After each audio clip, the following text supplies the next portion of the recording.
we're going to move on over to Central Ohio, and that's Paul. And now, Paul, you've had some experience with reopening workshops. Something that I kind of would like you to touch on. I'm going to let you run on your own and kind of just bring us through the process there and what you're familiar with. But something that I would like you to touch on, and I think the groups would find it beneficial, is like the group conscience aspect of reopening.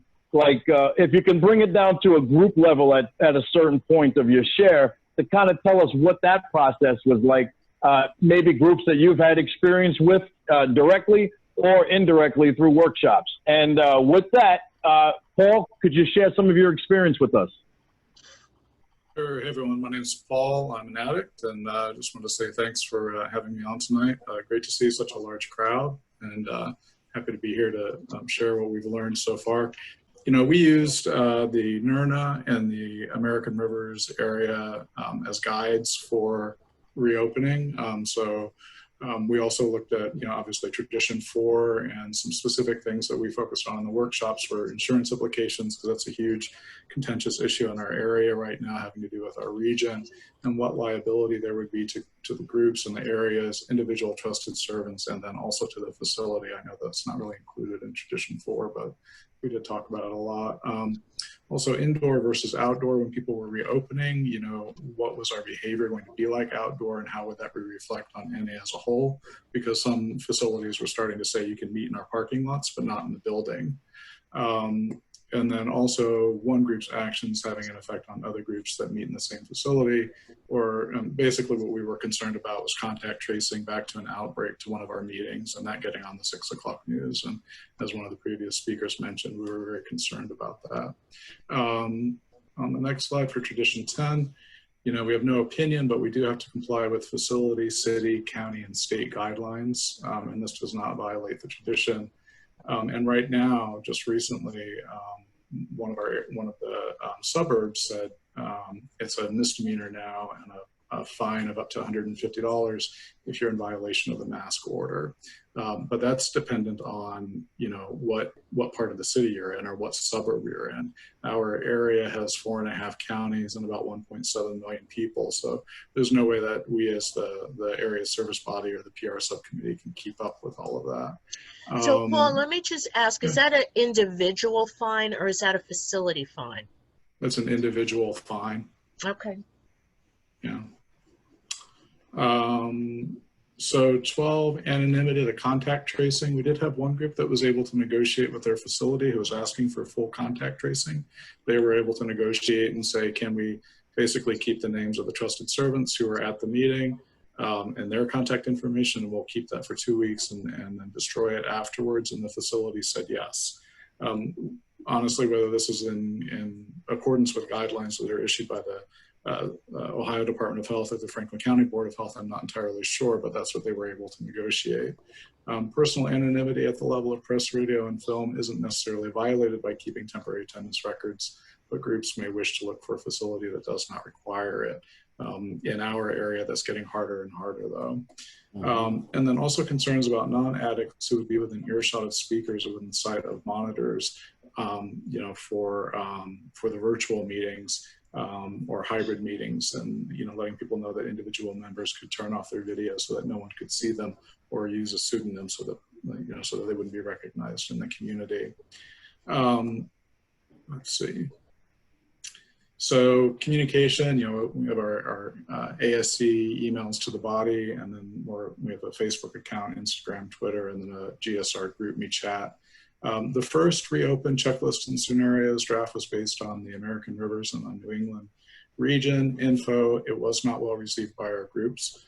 They said it was too restrictive and that it would be disregarded, basically. So we came back with a second version that was pared down and made it clear that this was guidance provided to the best of the knowledge of ASC, that we're not professionals, that we're volunteers, and it's not to be taken to permission as meet or any kind of refusal to list meetings on the website. But we do include a disclaimer.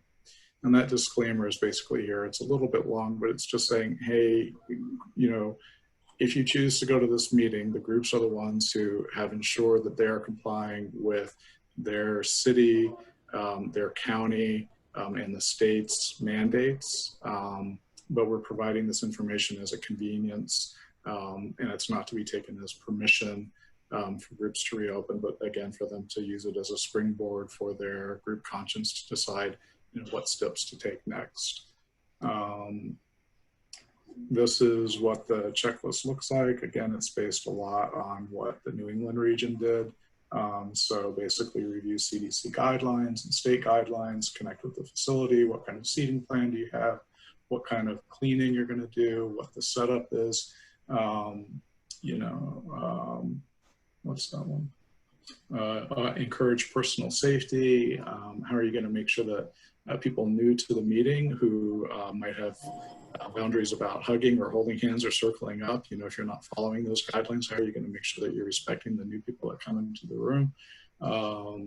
You know, what kind of best practices are you going to establish, and what kind of communication plans do you have, you know, with ASC and also within your own group? So this was much more well received because it was just general guidance. This is what our meeting structure looks like now. Pre-COVID, we had 101 meetings that were meeting, about 80 groups and 101 meetings. This is the split out now. 8% of them have gone hybrid. So they're either having a virtual meeting on Monday and an in-person meeting on Tuesday, and they're switching every other day, or they're conducting an in-person and virtual meeting at the same time. We have a couple of new virtual meetings. 12% are in person. 16% haven't responded to us. We know that 30% are not meeting, and that 33% have temporarily gone virtual. So as we were reopening, you know, we were contacting the Ohio Department of Health and the Franklin County Board of Health and the state coronavirus hotline, and reviewing that website, and we got a lot of conflicting information. And Franklin County Board of Health basically said we needed to call all the county boards of health in our area to get guidance. They told us in writing and on the phone that we could not meet in person, but we had to meet virtually. And I said, you know, it was just conversational. I said, I'm just going to play devil's advocate for a minute, you know, not to contradict you, but is it illegal for us to meet? And she said, no, but, you know, the facility would be the one bearing the brunt of any legal action if guidelines were not followed. Again, I don't know if that's entirely true or not. I'm not a lawyer, and you know, this isn't my forte, but this is what she said on this phone. So first they're telling us you can't meet in person, but then when pressed and asked, is it illegal if we meet in person, then saying no. So it's frustrating and confusing. At the group conscience for ASC, we decided no refusals to list on the website, no monitoring or affidavits from groups, and a disclaimer on the website that was also sent, you know, to every member of the body, but that that groups would not sign an affidavit and we can't monitor what they're doing. In May, groups started to slowly reopen. In June, we had 2 workshops. These bullet points are the gist of what came out of them. The most problems that they had were no communication back from the facility, reticence of the facility to allow any groups to meet. Facilities could not meet and make decisions about our group because of COVID and their own lack of technology to meet virtually, so they couldn't get back to us. They were requiring waiver forms to be signed by trusted servants. We encouraged trusted servants not to sign anything that would put themselves at personal risk. Facilities requiring masks prior to the governor and city order, resulting in disruptive behavior among some members and even home group members because they didn't agree with that. Facilities requiring attendance and contact information, the temperature, some attendees not respecting boundaries of other attendees, for example, trying to hug them when they clearly didn't want to be hugged. Lack of technology for hybrid meetings, masks and temperature checks, key tags and medallions, and meeting in a facility parking lot with contingency plans for inclement weather. The group consciences that I've been involved in for reopening, you know, we've discussed all of these things. You know, my home group, we have a lot of people with underlying conditions that do not want to meet in person. So we're discussing splitting off into 2 meetings, maybe, you know, have our virtual meeting on Tuesdays and our in-person meetings on Saturdays, or having it all at the same time. But we're looking at, you know, costs for the equipment, who's going to run the equipment, who of the trusted servants is willing to go into the space. Personally, I'm not. I'm under pretty strict lockdown because of underlying conditions. So those are things that we're still considering. And I think all right, yeah, Paul, yeah, you got about 2 minutes remaining. 2 minutes remaining? Okay, yeah. So let's see, real quick then. Let's see, we did not create additional positions for this. That was one of the questions on the agenda that Weve had sent. PR assumed responsibility to learn the virtual platforms, to get virtual meetings set up and gather information about limitations on reopening and disseminate that through various methods.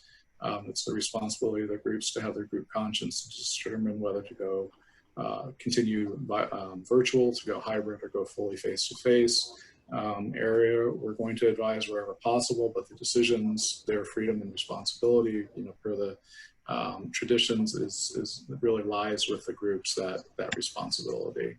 No Paul, ASC policy on contact tracing. Yes. Paul, so just because I'd like you to spend the last minute on this. So you mentioned that you had people that would go to specific agencies or government facilities and ask them, what the guidelines were, Yeah. So just, could you spend just like the last minute, like who was taking that responsibility? Was it like the area body? Was it region? Was it the groups themselves? Like who was taking the initiative to go ahead and speak to those officials? So the first initiative was taken by a home group member who sent an email to the Franklin County Board of Health. He called me and let me know what that response was. I talked to the rest of the ASC about how we should proceed, and then contacted them myself by phone to talk, about who we were and what we did and what were the limitations. We asked specifically that they address 12-step groups in their daily press briefings that the governor was giving, or to send out some guidance for 12-step groups. To date, to my knowledge, they have not done that. Our region hasn't really been involved in anything to do with either shutting down or reopening. So it's really been the groups and the areas that have taken up that responsibility.